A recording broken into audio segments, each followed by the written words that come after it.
উপরওয়ালা কুষ্টিয়ায় কেউ নেই, উপরওয়ালা এখন আমি। বলেন দয়ার মালিক কে? আল্লাহ। উপরওয়ালা কে? আল্লাহ। উপরওয়ালা আল্লাহ। আমরা উপরওয়ালা বলতে কাকে বুঝি? আজকে একজন এমপির বক্তব্য শুনে আমি খুব হতাশ হইলাম। উনি যা মন চা তাই বলে।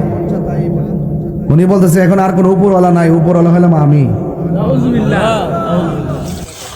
অবশ্যই আপনারা ভিডিওটা দেখছেন যে আমির হামজা কুত্তার বাচ্চা কথাটা বলছে কি তে নাকি বলে আল্লাহ, উপরে আল্লাহ বলে আমির হামজা। দেখেন কিছুদিন আগে হিন্দু একটা ফোলা ফুটছেন আন্তাজি মিথ্যা ইয়া দিয়ে, কিন্তু হিন্দু ফোলাটারে ভুইরা লাইছে। এখন আমির হামজারে যে তা ভুইরা লাইতে হবে। এই কুত্তার বাচ্চা নাস্তিকের বাচ্চা, তে জন্মের ঠিক নাই তার, তে হলো ফুল নাস্তিকের বাচ্চা। ঠিক আছে, আপনারা তো বলবেন আমি কেন গাইল দিছি আলেমরে, তার কথাগুলো তো আপনারা শুনছেন তাইর হিসাবে কি বলছে আর আমির হামজা কি বলছে, যেটা নাস্তিকের বাচ্চা। ঠিক আছে, ভিডিও শেয়ার করে সকলকে দেখার সুযোগ করবেন।